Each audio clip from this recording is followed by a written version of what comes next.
Bienvenue dans ce numéro 78 de Sud Éducation en compagnie de Mariem. Bonjour Mariem. Bonjour Aïda. Mariem, de quoi allons-nous parler aujourd'hui ? Alors aujourd'hui, en cette période un peu trouble où on entend beaucoup parler d'affaires troublantes autour de la pédophilie, eh bien j'ai choisi de parler de ce thème-là. Alors, c'est un thème douloureux pour nous tous et je suis contente que tu l'aies choisi parce que ça nous permettra également d'aborder peut-être la question, si on a le temps, de la protection des enfants contre la pédophilie justement. Et ma première question, Mariem, qui va peut-être intéresser tout le monde, comment pourrait-on définir un pédophile ? Alors, quand on parcourt la presse et quand on écoute un petit peu la télé et la radio, on entend souvent dire que le pédophile est une personne malade. D'autres disent non, le pédophile est un pervers. Ou encore, le pédophile est victime d'une déviance, etc. Eh bien, j'ai envie de te dire quelque part que peu importe que le pédophile soit déviant, pervers ou encore qu'il soit malade, tout ce qu'on peut dire en tout cas, c'est que le pédophile, c'est l'individu, qu'il soit un homme ou qu'il s'agisse d'une femme, qui s'intéresse sexuellement aux enfants, c'est-à-dire qui est attiré sexuellement par les enfants.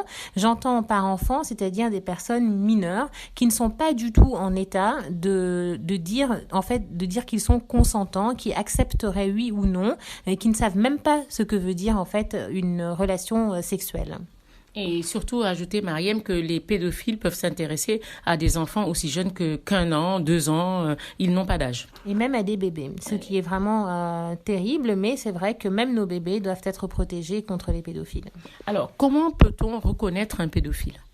Alors, question aussi difficile puisqu'il n'est pas écrit sur le front des pédophiles qu'ils sont pédophiles et que même d'ailleurs, en général, les pédophiles sont des personnes qui nous inspirent plutôt confiance parce qu'ils savent très bien que pour que nous, parents ou nous, enseignants ou encore toute autre personne qui dirigerait par exemple un lieu fréquenté par des enfants, vont faire très attention aux personnes qu'ils vont engager, eh bien le pédophile va forcément se montrer sous son meilleur jour. En tout cas, c'est forcément des personnes qui vont chercher à la compagnie des enfants, donc qui vont chercher à travailler ou à faire du bénévolat auprès d'enfants, ce qui veut dire qu'il faut avec la plus haute, on va dire avec le plus grand soin en tout cas, choisir les personnes qui travaillent dans des lieux où sont les enfants. Il s'agit des écoles, il s'agit des centres de loisirs, il s'agit des centres sportifs, il s'agit vraiment de tous les lieux fréquentés par des enfants. Il faut faire très attention au personnel que l'on engage.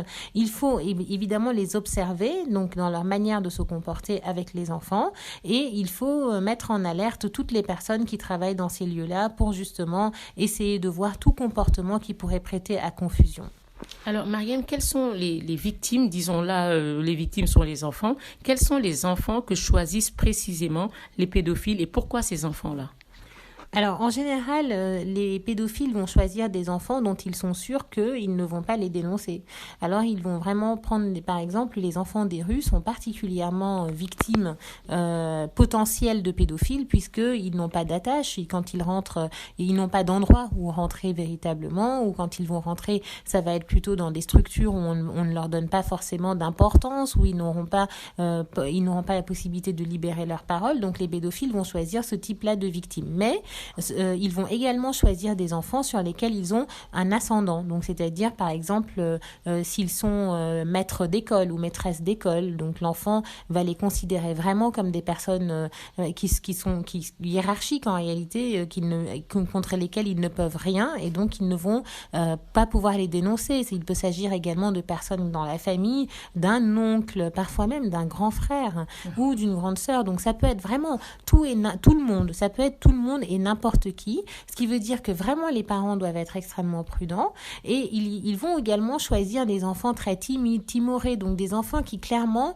ne vont pas aller raconter parce que c'est pas dans leur nature, ou parfois ils vont aussi choisir même des enfants qui sont extravertis, mais parce que justement ces enfants-là, peut-être qu'on va se dire quand ils vont parler, ils racontent n'importe quoi parce qu'ils passent son temps à raconter n'importe quoi. Donc ils vont choisir effectivement des victimes très spécifiques. Mais ce que je retiens surtout, Mariem, c'est que les parents, vraiment, c'est l'objet de notre émission, doivent faire très attention et attention à tout le monde. Les visiteurs qui viennent à la maison, le petit tonton, quand l'enfant nous dit quelque chose, ça doit vraiment nous alerter. Et ce qui m'amène à ma question suivante, pourquoi les enfants ne dénoncent-ils pas leur bourreau ? Alors, cela dépend beaucoup des enfants et je pourrais même dire qu'en fait, il y a autant de raisons presque qu'il y a d'enfants, mais on peut quand même dégager peut-être trois grandes raisons. La première raison, c'est la peur. Les enfants ont très très peur. D'abord très peur que la personne qui leur bourreau leur fasse du mal. Ils ont peur qu'on ne les croie pas. Ils ont peur aussi d'être ridicules en fait, parce que quand même on a touché à leur intimité. Ils ont honte. La deuxième raison, mais c'est qu'en fait ils vont essayer d'une certaine manière de protéger la personne qui leur a fait du mal, parce que si c'est une personne qui est vraiment très très proche de la famille, eh bien ils vont se dire que s'ils sonnent l'alarme, cette personne risque d'avoir des ennuis. Et en fait ils ont un sentiment ambigu, ambivalent, c'est-à-dire à la fois ils lui en veulent de leur avoir fait du mal, mais d'un autre côté ils n'ont pas envie de le voir peut-être finir en prison ou de le voir traîner dans la boue. Et enfin la troisième raison, c'est la culpabilisation, c'est-à-dire que les enfants vont se dire si c'est arrivé, c'est de ma faute. Et d'ailleurs souvent les prédateurs sexuels et les pédophiles vont utiliser absolument cet argument en disant bon alors en fait je vois bien que tu m'aimes, je vois bien que tu me regardes d'une certaine manière, etc. Et en fait ils vont suggérer à l'enfant que si ce qui se passe, c'est aussi parce que eux, d'une manière ou d'une autre, en ont manifesté l'envie. Et surtout, Mariam, on aura des histoires à foison à raconter. Il faudrait qu'on arrête aussi de dire qu'il faut cacher les choses, qu'on ne veut pas dénoncer les choses. Et je pense que les bourreaux jouent aussi là-dessus, en se disant que quand ça se saura de toute façon, dans la famille, on ne voudra pas qu'on sache que c'est moi, parce que le voisin le sauront, la grande famille le saura, et on ne voudrait pas que ça se sache qu'une telle chose s'est passée dans telle ou telle famille. Et alors, Mariam, pour terminer un peu cette émission qui ne pourra jamais se terminer, parce que le sujet est vaste, comment les parents pourraient-ils faire pour que les enfants, s'ils sont victimes de pédophilie, en parlent? Alors, il faut en parler aux enfants. C'est-à-dire qu'avant même qu'ils ne deviennent des victimes de pédophiles, il faut leur dire que la pédophilie existe. Il faut leur dire très rapidement, dès qu'ils sont en âge de comprendre, dès qu'ils ont même 4 ou 5 ans, en fait, dès qu'ils vont même entrer à l'école, même à la maternelle, qu'il y a des gestes déplacés, que personne ne doit toucher leur zone intime, et que si c'est le cas, ça veut dire que c'est un méchant adulte qui leur veut du mal et qu'on l'on appelle un pédophile. Même si on n'entre pas dans les détails, même si on n'en dit pas trop, eh bien, il faut vraiment dire aux enfants qu'il y a des prédateurs, tout comme on leur dit il y a des loups dans les contes pour enfants, tout comme on leur dit il faut faire attention aux inconnus, il faut pas leur parler, mais il faut aussi leur dire que parmi les gens connus, il y a des méchants qui ont le masque de la gentillesse, mais qui derrière peuvent leur faire beaucoup de mal. Donc il faut parler pour libérer la parole de l'enfant. Mariam, ce sujet, on ne finira jamais d'en parler. On fera d'autres émissions pour éveiller tout le monde, pour que tout le monde soit conscient que c'est un problème qui est grave, qui touche nos enfants et qui peut détruire leur vie. Merci Mariam, merci chers auditeurs.